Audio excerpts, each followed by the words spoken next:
Tous les paramètres à bord sont nominaux. He's telling us that everything is going normally. I believe, David, we're looking down here at one of the boosters. Yes, that's right. These are the onboard cameras. We have a cloudy day today, so you can see the rocket going through the clouds. Indeed. We've already broken the sound barrier. Pilotage calme, trajectoire nominale, paramètres à bord nominaux. He's telling us that everything's going according to plan. David, we can hear our rocket coming over the Jupiter Mission Control Center, about 16 kilometers from that pad. It takes time for the noise to get to us, the rumble, as it's sometimes known in the jungle. That's right, and we can feel now the vibrations of the boosters coming up to us 50 kilometers away. Indeed, and it's those boosters which are doing all the work, even though we have switched on the engine on the Vulcan engine on the main stage. The boosters, well, their job is to literally boost us away from Trajectoire nominale, paramètres à bord nominaux. That's right. It's the boosters are providing more than 85% of the more than 800 tons that we need to take off, and these boosters will burn its 2 times 142 tons of propellant during a bit more than 2 minutes. And after that, we will have lost about 70% of the mass that we had at the time of liftoff. That's the name of the game. The lighter we are, of course, the faster we go. Those boosters scheduled to detach in a matter of seconds. Seeing our images here on the live cameras. Séparation des ESR. Just a few seconds after the event, but we have confirmation that those have actually separated. As I said, the images are coming to us for technical reasons, just with a very slight delay. And he's telling us that the propulsion is nominal. And there we go. That's what it looks like in space. Those boosters falling away. The trajectory on the right-hand side of our screen. Trajectoire nominale, paramètres à bord sont nominaux. Everything's normal. The green line is the planned trajectory. The cross, indeed, is our actual position of our rocket. Our speed and altitude, David? Yes, we're close to 100 kilometers now, and we're 150 kilometers downrange from Kourou, and we have a speed now of 1.7 kilometers per second and increasing. Per second, not per hour, per second. So that's the kind of speeds we're going to be heading up towards. We'll be getting to 8 kilometers per second. Look at the images on the bottom right of your screen. That is the big main stage, the tank of fuel at the very front of sort of pointy section, if you like, is our fairing with our satellite inside. It's got a number of different jobs. It's protecting the satellite, isn't it? Right, it protects the satellite while it's on the ground against dust, humidity, and any kind of pollution. Then it protects the satellite during the launch itself, the liftoff, because there is a lot of acoustic noise. And finally, during the atmosphere part, then it protects it against the air friction and the extreme heat that is generated by this friction. So our satellite nice and comfortable up there in first class inside the fairing, having started its journey. That fairing will remain there for another few seconds. And of course, as we saw earlier, David, you were explaining it's made in 2 halves. That's right, and this is the onboard camera showing the 2 halves of the fairing that will separate. Séparation coiffe. We have confirmation that the fairing has separated, and we'll be seeing those, hopefully, those images on our onboard camera. It actually, as it separates, David, it flexes. It's called the breathing mode. It's very specially designed to do that. Yes, that's right. The breathing mode. Here we go. We have the separation and the breathing mode through the onboard cameras. This breathing mode is this movement of the 2 halves that happens due to the forces of the pyrotechnic separation and then the ejection forces and the flexibility of the structure. Looking back down at our planet now, you can see that thin blue line. La propulsion est nominale. The atmosphere of our Earth. He's telling us that the propulsion's normal, everything's going according to plan. So we're burning the main stage. It's a great big tank of fuel. David, tell us a little bit about it. Yes, so the main stage is a cryogenic stage. It's 32 meters tall and about 5 meter diameter. It weighs 23 tons and burns 154 tons of cryogenic propellant. Two tanks, a hydrogen tank in the lower part, an oxygen tank in the upper part. And for those who remember, on Ariane 5 we had a common bulkhead, meaning that the two tanks were together. On Ariane 6 they are separate.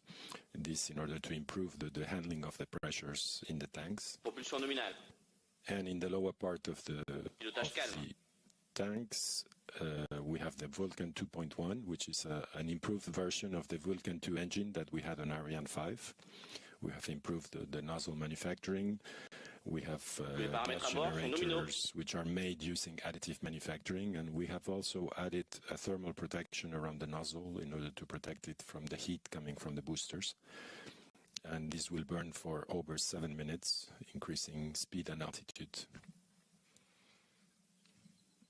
Separating each section of the rocket looks simple, but of course a lot is actually happening up there, and we're getting closer now to the next main event, which will be cut off of that main engine. Yes, that's right. It's the guidance algorithm that's on the onboard computer that will detect that we have reached the right orbit for separation, and then it will send the shutdown command to the Vulcan engine. After that, we will have a pyrotechnic separation between the two stages and a set of springs that will push away the two stages. And we should be able to see it on the onboard cameras.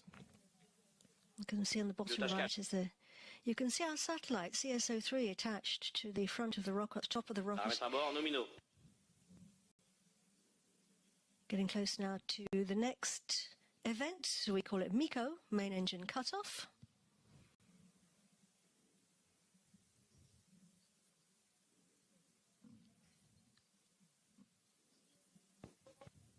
Extinction Vulcain. And we have confirmation that the engine has switched off.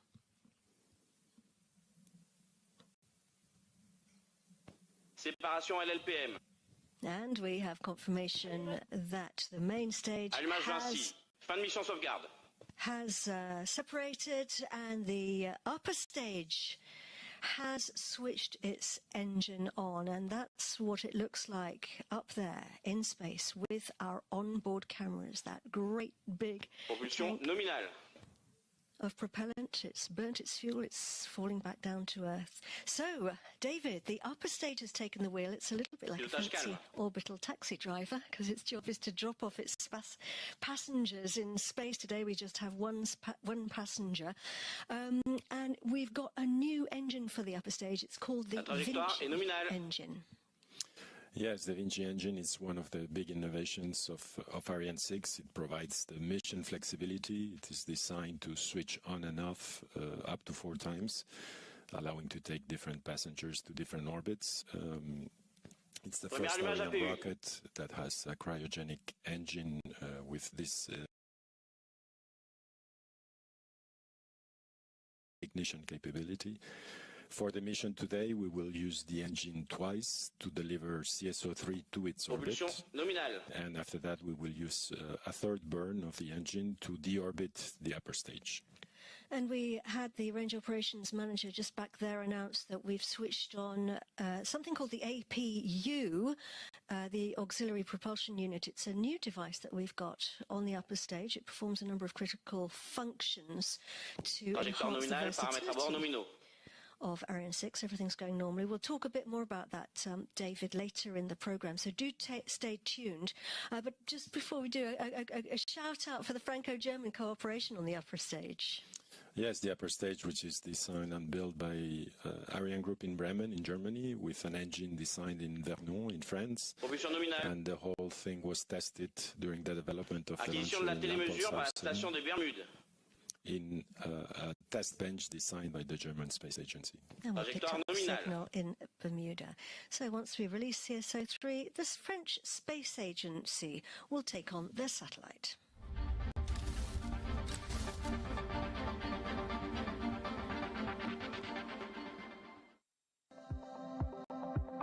CNES, agence spatiale française, assure par délégation de la Direction générale de l'armement la maîtrise d'ouvrage du projet CSO. Cela va de la conception du système satellite jusqu'à sa mise en orbite et son exploitation opérationnelle pendant toute sa durée. La trajectoire est Pour nominale, cela, tous les nous nous paramètres à appuyons bord sont sur des nominaux. compétences métiers pointues et un savoir-faire reconnu depuis 35 ans. C'est au CNES que sont opérés quotidiennement les satellites afin de programmer les prises de vue commandées par la Direction du renseignement militaire. Le CNES vient de recevoir les listes de programmation à envoyer au satellite CSO. L'équipe mission a préparé les automatismes permettant de transformer les listes reçues en ordre élémentaire pour chacun des satellites. Les ingénieurs mission surveillent le bon déroulement des activités pour intervenir en cas de problème et ainsi maintenir un très haut niveau de disponibilité du système pour les utilisateurs. Les télécommandes sont prêtes. Pendant ce temps, l'équipe bord veille au grain. Son rôle, assurer la bonne santé des satellites. Elle réalise des activités permettant d'anticiper les problèmes sur les satellites afin de garantir leur fonctionnement et une disponibilité maximale pour les utilisateurs.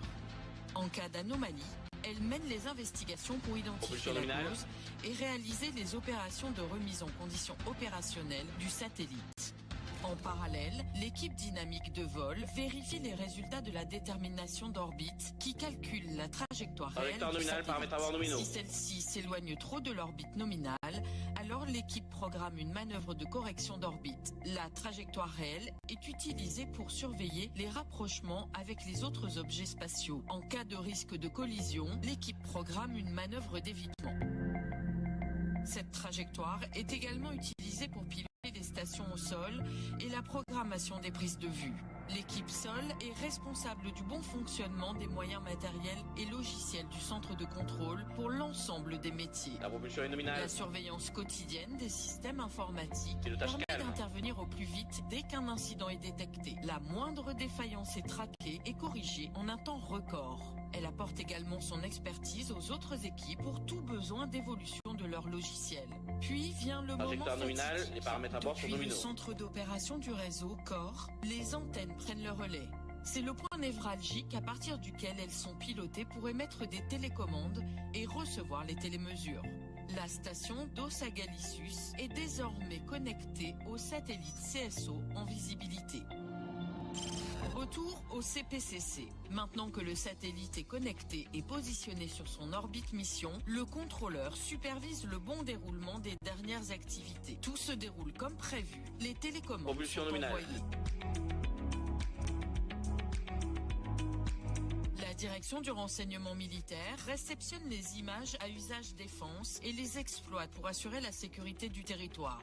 Quant aux images techniques, elles descendent vers le centre d'expertise pour être traitées par l'équipe qualité image. Radiométrie, géométrie et résolution des images sont affinées. Les images deviennent optimales. Ces performances seront suivies durant toute la durée de vie des satellites. Grâce à CSO-3, le troisième et dernier satellite CSO et ses nouvelles capacités, la précision atteint de nouveaux sommets. Images plus nettes, délai réduit, capacité décuplée, un atout stratégique inestimable pour la défense. Mission accomplie pour les équipes CSO du CNES. La propulsion est nominale. 14 minutes into the flight, the rocket talks to us as it flies over. It communicates with the engines. They collect the data and they send it here to what we call the CVI, or the Quick Look Telemetry team, who are at the Guiana Space Center. There they are, bottom right-hand side. He's telling us that everything's going normally, the Range Operations Manager. There they are. David, what are they doing? So, yeah.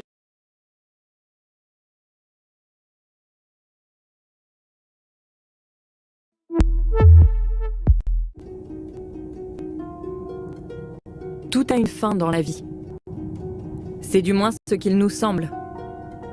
Le plus agréable des baisers peut paraître durer une éternité, mais il doit bien s'achever lui aussi. Et le soleil se couche invariablement à la fin d'une belle journée.